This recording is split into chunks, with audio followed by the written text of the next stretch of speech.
on that and sticking up for families and for in other conversations on sensible border policy that's going to keep our country safe and strong, and our employees of this country more likely to be employed. So it's appreciated. Thank you, sir.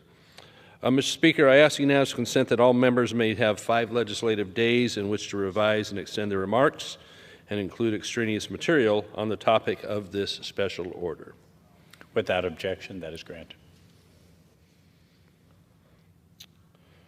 All right, and picking on a little bit on what Mr. Grossman was saying here a moment ago, I'd like to point out as well, I think just a real national heroine, who's a young woman who's really stepped up out of necessity, but also out of a strong desire to do the right thing and have the right thing. And I'm talking about Riley Gaines, a collegiate swimmer who had swam so successfully, did much winning at the University of Kentucky. She's the one that also faced in competition, had to face off against basically a 6'4" male, and was denied opportunities, denied recognition because of the unfairness and imbalance of girls and women in their sports having to face boys and men in their sports, as well as all the discomfort from shared changing areas and the unfairness of losing out on the ability to win competitions where that might put them in a position to win medals that might ultimately win them a scholarship from high school into college, or put them in a national competition or an international competition if you're at the collegiate level or at the Olympic level. And we saw some horrific things, in my view, in this last Olympics, where the young woman who was in female boxing there, I believe she was from Italy, how humiliated she was. She had to face basically a male boxer with a clear physical advantage and just get the heck beat out of her in the process. And one of the saddest things I've seen in a long time was her collapsing on her knees, just in tears, at that Olympic event afterwards, because of the unfairness of it all and how hard she trained for years and years and years to be in that position, only to have, in this case, the Olympic Committee say, we'll let anybody in against competing against the women in this case. So, but Riley Gaines, I know her personally and just find her to be a dynamic young woman who stand up for the right things. She didn't ask for this position. She was a competitor and doing her thing. She was thrust into this position because she saw what was needed to be done, what needed to be made right on this, and sticking up for other women and girls in their sports and in their other domains. And so she's gotten a lot of good work done, including today the presidential declaration that this would no longer go on in things that in this country, especially things that the federal government might have involvement or sanction in. So congratulations to her, and appreciation to President Trump for straightening things back out a little bit, putting some common sense back into that area. So with that, I hear the debate here tonight on federal workers and the opportunity that has been put in place here for if they seek and so choose, and there's the word choice, to take advantage of an opportunity if the job they're in is not meeting where they want to be, or you might see reduction in some of these government programs and some of these government agencies. It's a pretty generous exit of 8 months of pay and such to retire from that job or move on that one and go seek other opportunities. We hear a lot of caterwauling about that tonight, about, I guess, the essentialness of every single government agency and every single worker. Now, there's plenty of really good workers willing to work hard and do a good job in so many of our federal agencies, but there's also quite a few that aren't as motivated. And we see this battle over them returning to work as is being mandated. We saw President Biden, just before leaving office, trying to give out super generous contracts and extend the term of not having to be at the workplace, based still upon basically the COVID era and getting used to that concept and way of doing things. It's proper for people to show up to work. It's essential Around here, we had proxy voting, and our committees were, not meeting in person. And doggone it, it's essential in this place that we sit across from each other, that we sit next to each other and have these real debates in front of the American public to allow true debate, true public debate on the things that are going to affect, over 300 million Americans on the decisions made here. So I'm certainly glad we got rid of proxy voting here and got back to work doing things after the COVID era finally ended, and a lot of manipulation that happened in that era to make things, still we haven't completely recovered in our workforce and the attitudes, I think, of certain people that feel like they're entitled to just having the government send them checks, and the attitude of not having to show up to work. We've found that certain people can do a certain amount of work for home, but the battle here in town, where some really high percentage, I've heard his number as high as 92, I don't know if it's accurate or not, 92% aren't showing up here. Some of these buildings are almost ghost towns from the workforce not coming in there. So yeah, this needs to be looked at. So what is being looked at by the Department of Government Efficiency, DOGE, they're calling it, and Elon Musk, is basically saying, hey, American taxpayers, we know you work hard for what you earn and what government takes from you. These aren't contributions, as we hear talk, these contributions, they aren't contributions. They're compelled payments of taxes here. You don't have a choice, or they come start taking things away from you and auctioning off your home or your car or your farm or whatever if you don't pay your taxes. It's not voluntary. It's not contributions, as these guys talk about. It's not investments. They take it from you. So I think any taxpayer, any working person has the right to demand that government is looking at things and is it being efficient with what it's using. And the stones they're flipping over and what they're uncovering so far with USAID and many other aspects I can't list here tonight are showing that it confirms what I think normal people know. There's a lot of money being wasted in government by many entities, And look at the situation in Ukraine.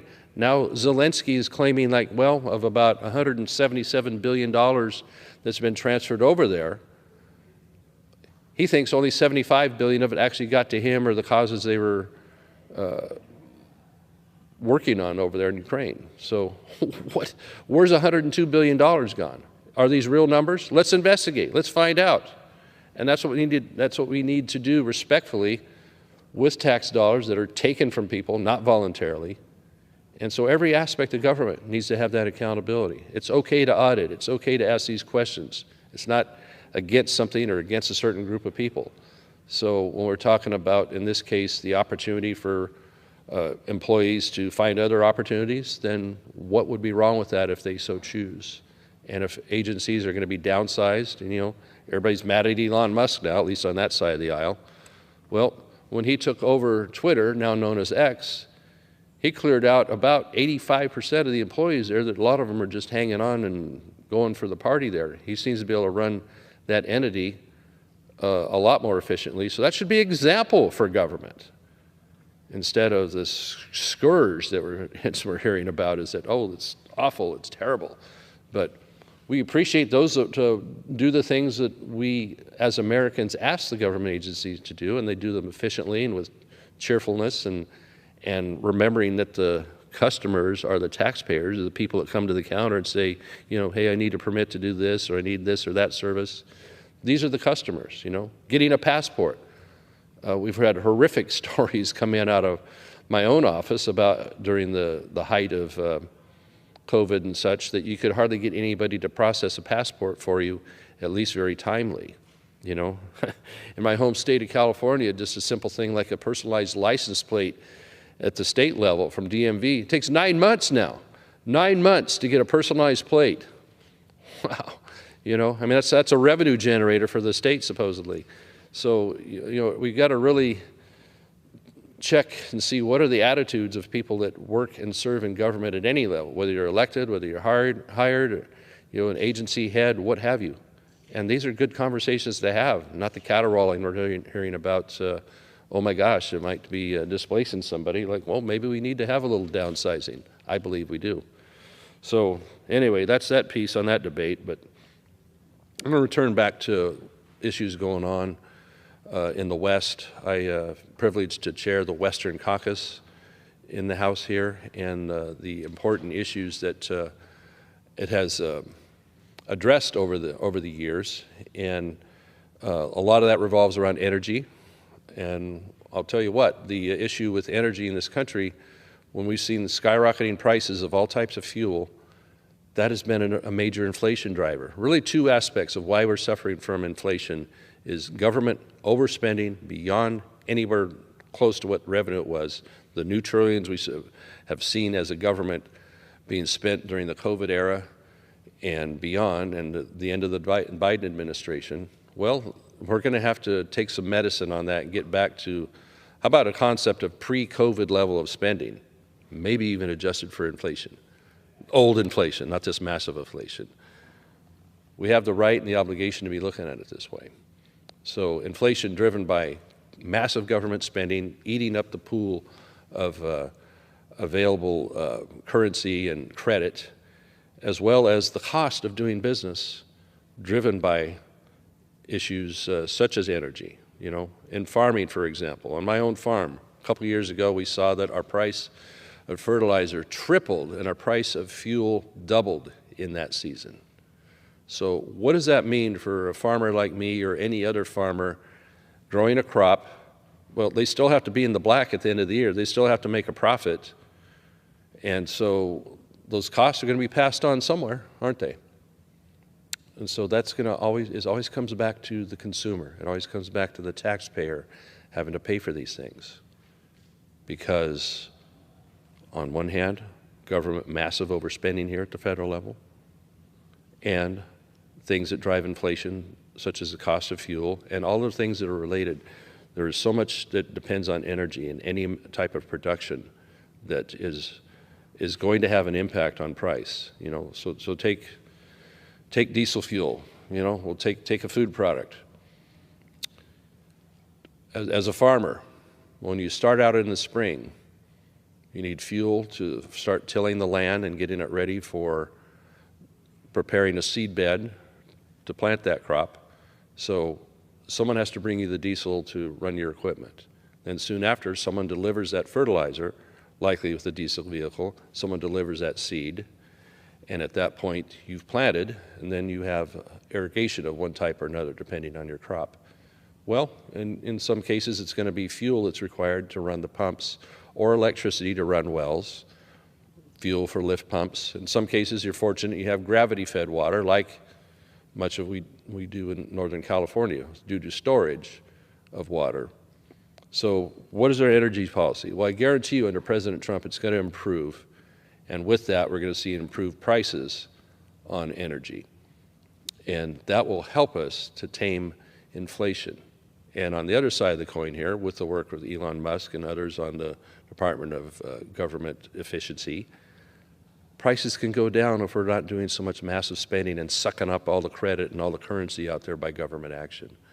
That's a pretty good recipe. Why don't we allow success to happen on that? Because American people are clamoring for it.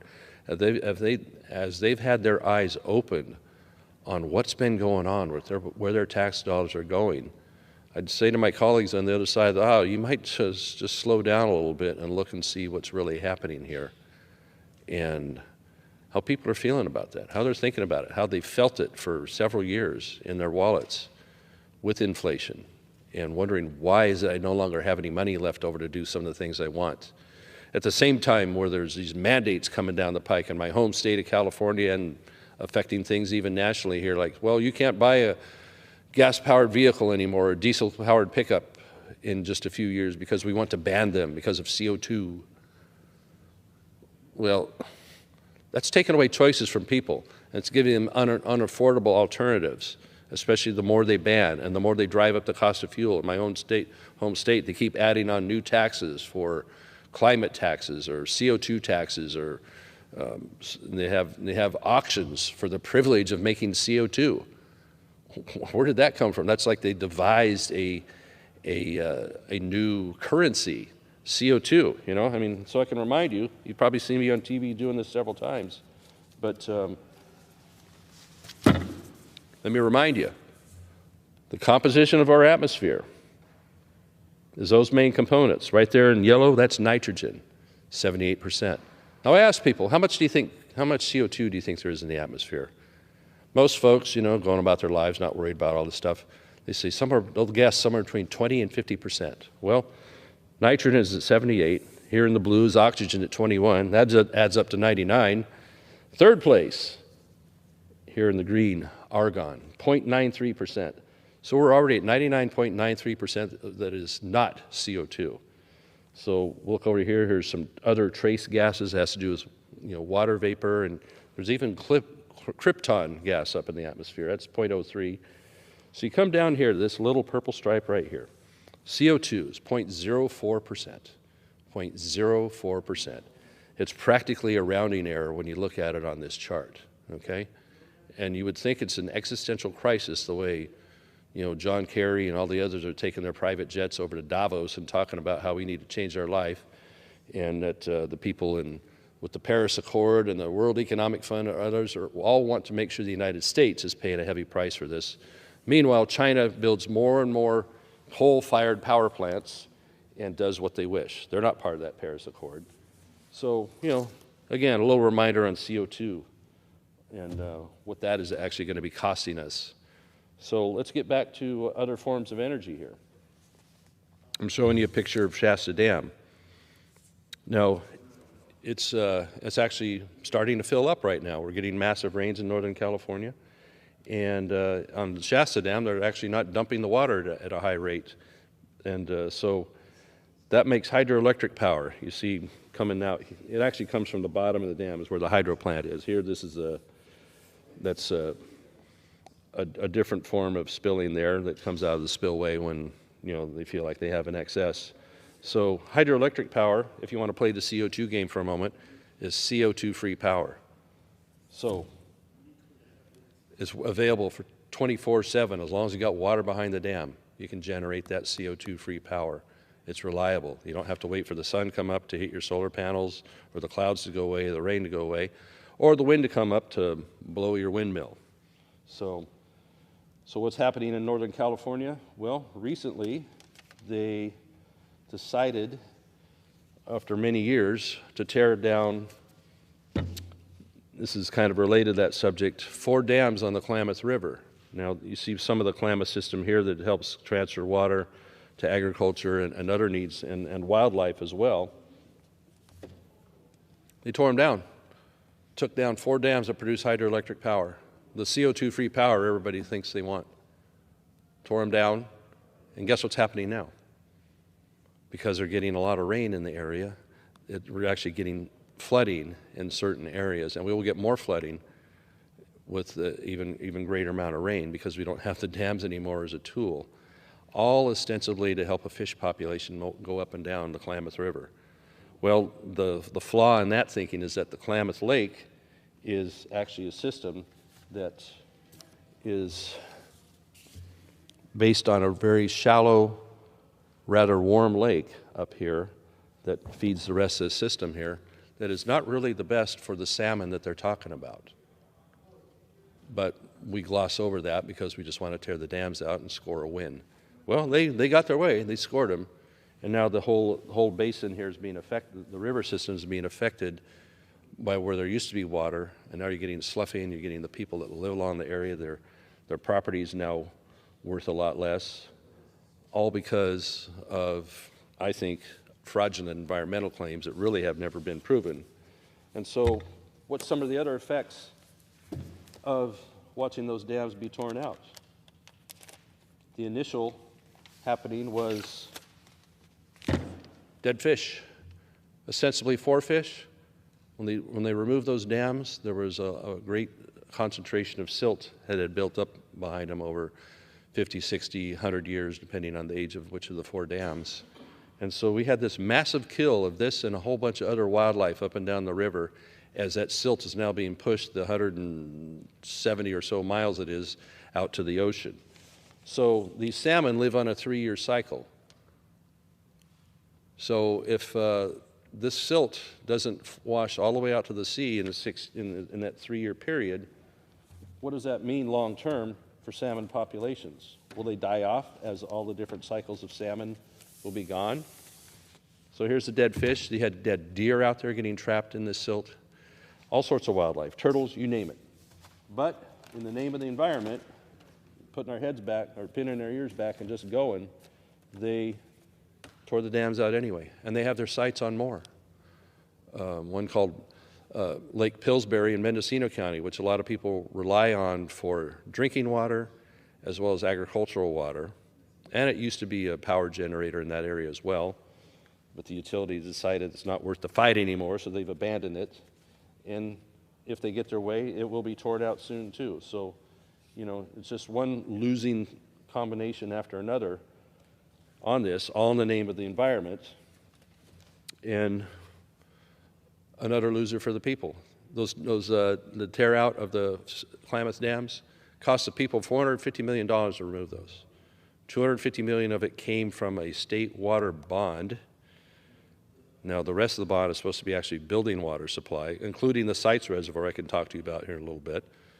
And another $200 million came from the ratepayers of Pacific Corp, where they were charged a surcharge to put money aside for the dam removal, so the company could skate out of there without any real liability on the dams they owned. So that was the honey deal that was put together for that. So when I come back to this picture of Shasta Dam here, when the water's not being run through the turbines at the bottom of the dam, or like the one at Lake Oroville, then you miss out on an opportunity of generating low-cost, highly reliable, CO2-free power. So Shasta Dam isn't currently doing that right now, but Lake Oroville, nearby, also in my district in Northern California, is dumping water. And I understand Army Corps of Engineers has a goal of making sure there's enough storage to make up for mass amounts of rain. And indeed, we've gotten a lot of rain lately. Shasta Dam had a peak inflow of 120,000 cubic feet per second. I think it was yesterday. And Oroville, I think, peaked at about 107,000 cubic feet per second. But guess what? Both of those dams have still a mass amount of space behind them. Oroville, I think it's 400,000 more acre feet of space, maybe 450, and Shasta Dam's about still 500,000 acre feet of space. And so this storm is going to end mostly, I think, tomorrow. And at that point, those numbers, they've already tailed off from those peaks, I said, in the thousands. Each of them are down now about 50 to 60,000 CFS coming in. And so those numbers will continue to tail off as the rain stops. And so we'll have a situation where, yeah, we got a good influx of water that's going to help fill the lakes. As I said, they're each still far from their goal of being full. And when you recall that we went nearly zero for January on rainfall in Northern California. We got some on the very last day, and we're going to expect that we can count on filling these lakes in February or March. April 1 is kind of the magic date where they relieve the flood control mandate on that and allow the lakes to fill up more than their action level, which those numbers are being caught up to now and maybe slightly exceeded. The thing is, they're quick to want to dump water. And yeah, they're scared of this big storm right now, but it has just kind of brought it up to par, you know. And it's going to put us in a good position to be able to get the lakes full by the time May and June rolls around. And there's nothing to say that they can't let water out a little at a time should it looks like it'll get too full. But the haste, in my view, and it's my opinion, to let the water out, I think they want to bump Oroville up to 50,000. I think currently it's 33,000 of CFS going out. They want to bump it up to 50, which just isn't the greatest for people downriver at that level. They could just keep it at a steady 20 or 30 for a little while, and then when the storm ends and they see the inflow has stopped, maybe they can just take a time out and see forecasting with the weather. We can watch the news and have a pretty good read on what the weather's going to be, but the Army Corps of Engineers is still using 50-year-old manuals, from the 70s on how they want to plan the flood control aspects of the storage of these lakes. 50-year-old manuals, and they say, well, we're updating them. Like, well, when will they be updated so we can use dynamic scoring, so to speak, on how weather is going to be predicted, and can we manage the lake in a way that, well, we don't see much weather happening in the next 2 weeks, so we don't really need to let water out in February or March or what have you, and let's let it build up. No, they're not allowing themselves to use that. They're still studying. They're still in the back room studying and working on updating the manuals. And they say, "We'll have it in 2 or 3 more years." Like, well, that's frustrating, man, because watch what happens when people don't get the water they need in the San Joaquin Valley to grow the amazing crops that we have in this state.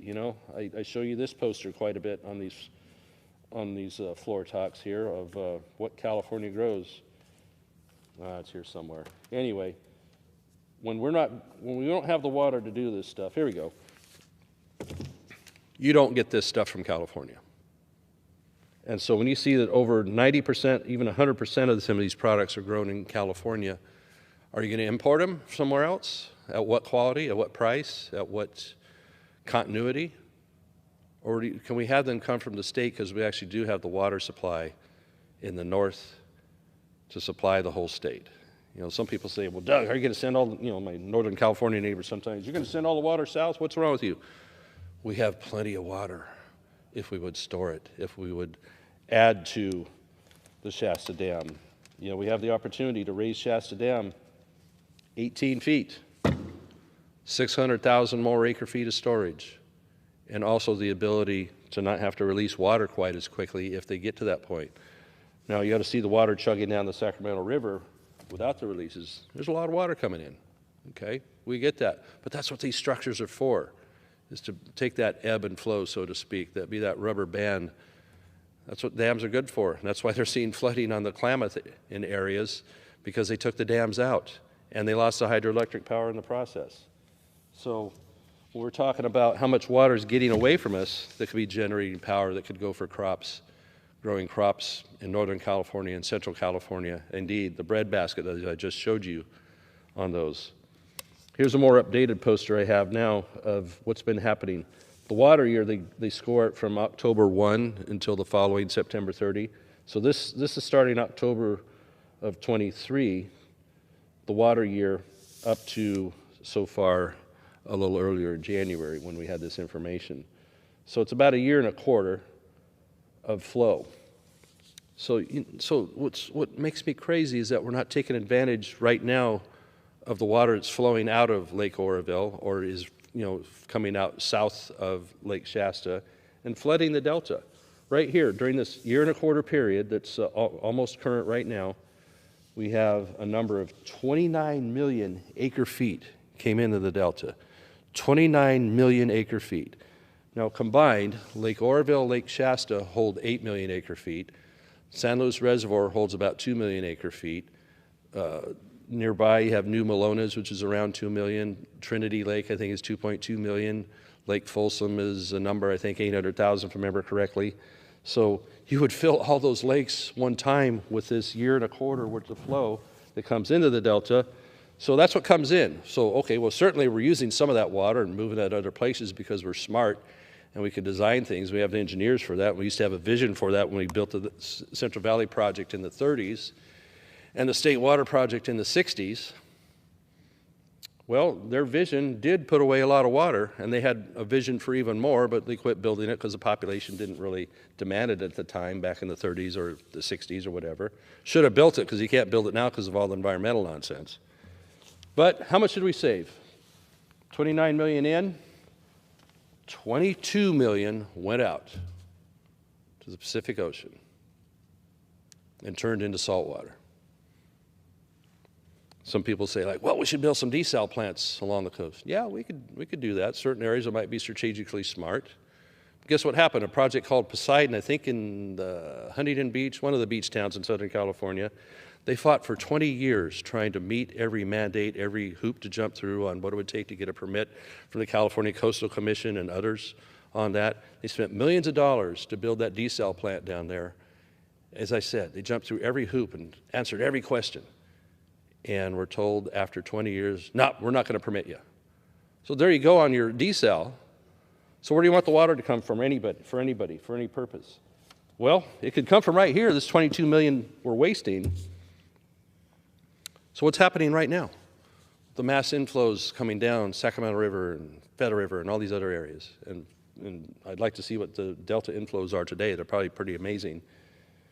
There's two sets of pumps at the south end of the Delta, a federal set and a state set. President Trump has seen to it through the Bureau of Reclamation that the federal pumps are running pretty strong, somewhere around 91% of capacity. State pumps are running at a much lower level, somewhere around 25%. It oscillates between that. Why aren't they running at 100% and taking advantage of the opportunity to fill San Luis Reservoir, which is only 3/4 full right now, or put water in the aqueduct, or put even more into the areas that water could be pooling in the Central Valley and doing groundwater recharge.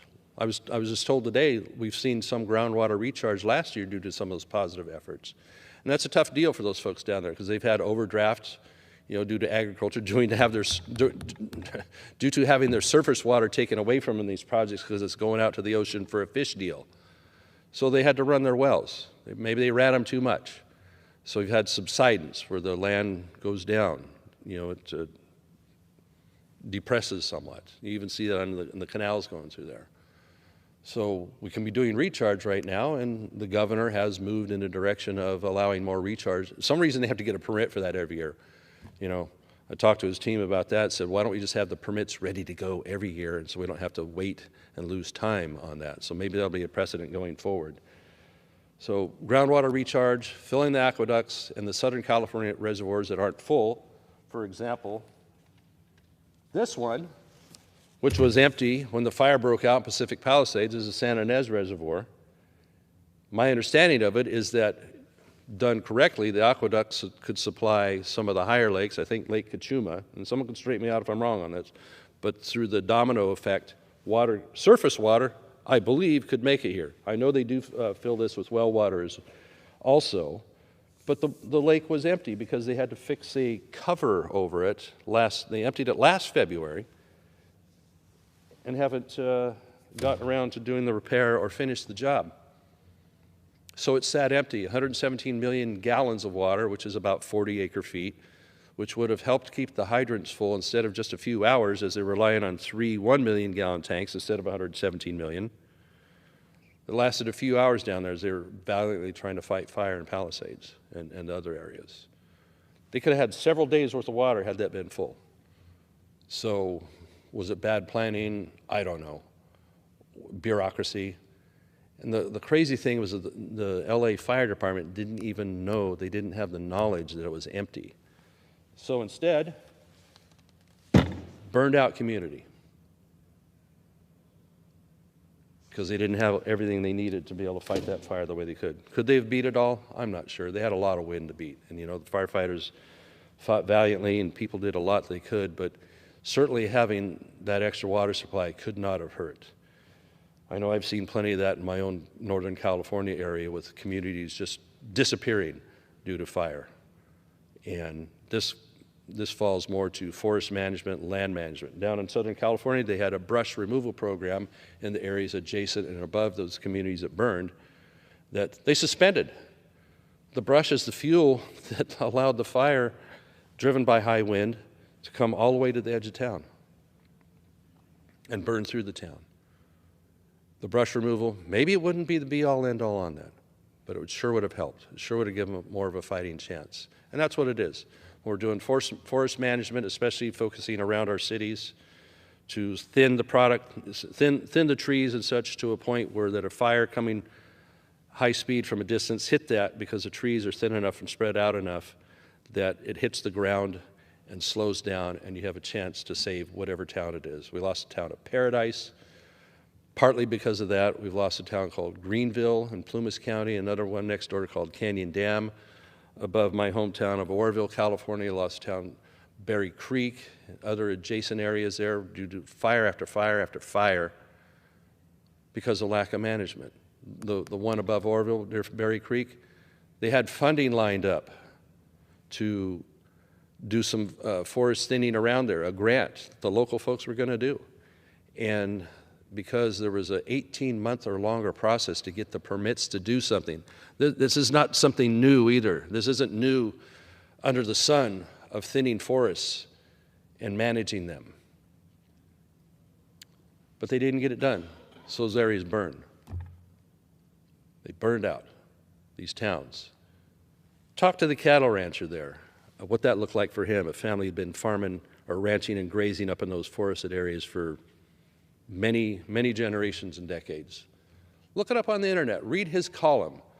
A man named David Daly, D-A-L-E-Y. Look at his column. Look at the emotion. Look at what it meant to him on that. He wrote a really good column on that 2-3 years ago on what that means. You want to talk about a real human story on that and a real thing that affects a community and all that, I'd ask you to look that up. David Daly. Go search that and find his column and see what lack of forest management meant to him and the burned out, the carcasses of the cattle that he and his family are run there, as well as all the other wildlife, the cougars, the raccoons, you name it.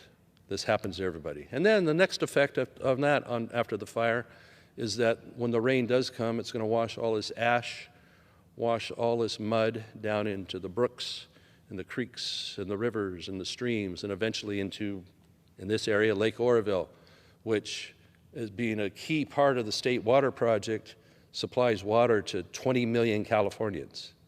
So it isn't just, hey, you guys way up there in the sticks, you don't matter, you know, whatever. No, that has an effect on pretty much the whole state that draws that water supply, because we aren't doing a simple thing like something that's not new under the sun of managing forests properly. Well, they're going to clear cut everything. Yeah, that's what they want to do. Big timber, big lumber companies want to. No, it isn't. It's nonsense. Pay attention. Dig in on this. These folks that do it on their private land, they have an 80, 100-year plan of how they harvest, manage, and plant it back. And that's what we need to have similarly on federal lands or your other government-owned lands, which I'm reminded they aren't government-owned, they're people-owned. The government's supposed to be the steward of them. And it's not being a steward. You know, Forest Service, they're way behind the 8 ball. They have 193 million acres under their purview, and if they're managing 2 million of that per year, that's only 1%, which means it'll take 100 years to get over all of it. So hopefully they're accelerating the process. That's what we're trying to cause them to do here. But when they count burned out land sometimes as treated acres, like, well, you can just burn everything, I guess, and have it check the box to say it's treated. That's nonsense. That's terrible for everybody. The asset that timber is, which doesn't always get accounted for its value. They'll talk about what the cost of the firefighting was or the cost of the buildings and towns that are burned out. Do we ever get to see what the value is of the actual timber itself? So what we have isn't working. It's not all that successful with the management of these forested lands, the management of the water supply, and the ability we have to do so much better, and it doesn't cause environmental harm. We have excess water for much of the year going out the delta and other areas that could be captured and put to good people use. People still need the food, and they still need these products. We can grow them in California, or we can try and import them from South America or somewhere else and become dependent on a foreign food supply. That's a really great idea. And then we don't have the employment of our people. We don't have employment of the lumberjacks in small towns I represent in Northern California or others like it in other states.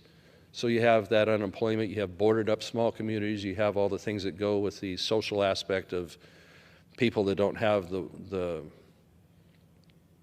self-worth that comes from good, honest work. What's that get into? You know what that gets into. It ends up being alcoholism, drug abuse, domestic violence, all those things that would be restored with a strong local economy, giving products that people need anyway. They need wood and paper products. They need food products. They need electricity to be generated, whether it's by a hydroelectric power plant or any other manner of energy that can do it. Uranium, why aren't we doing much more with nuclear power? CO2 free for our CO2 scorers out there. Why aren't we doing that? I don't know. Environmentalists sue and stop over everything. We've got to reform the Endangered Species Act, NEPA, and the California state level, CEQA, to work for us once again. These are laws that the federal level passed 50 years ago or longer. and they've been manipulated. They've been weaponized by courts, by judges, by environmental groups to turn into something else. Even something as nice as a national park.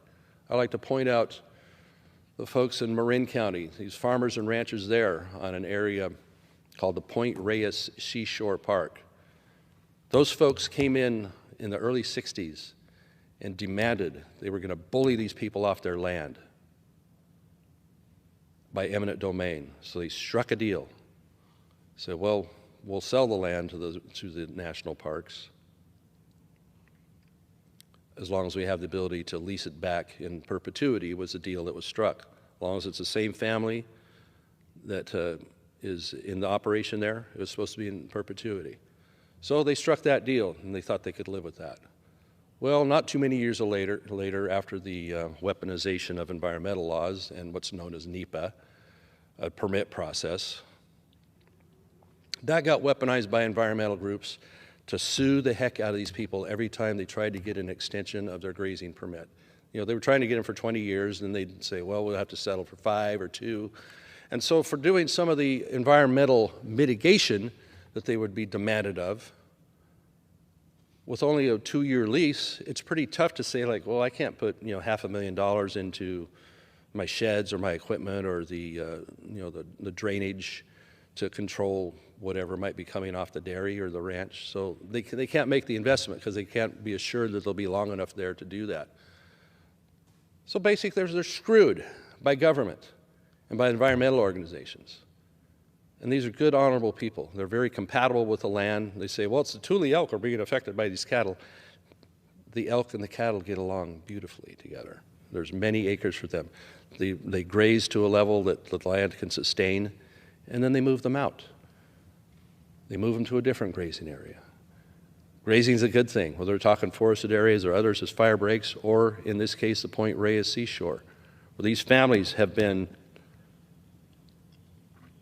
disrespected and basically a gun held to their head to sign an agreement only recently say, you're going to have to leave the land.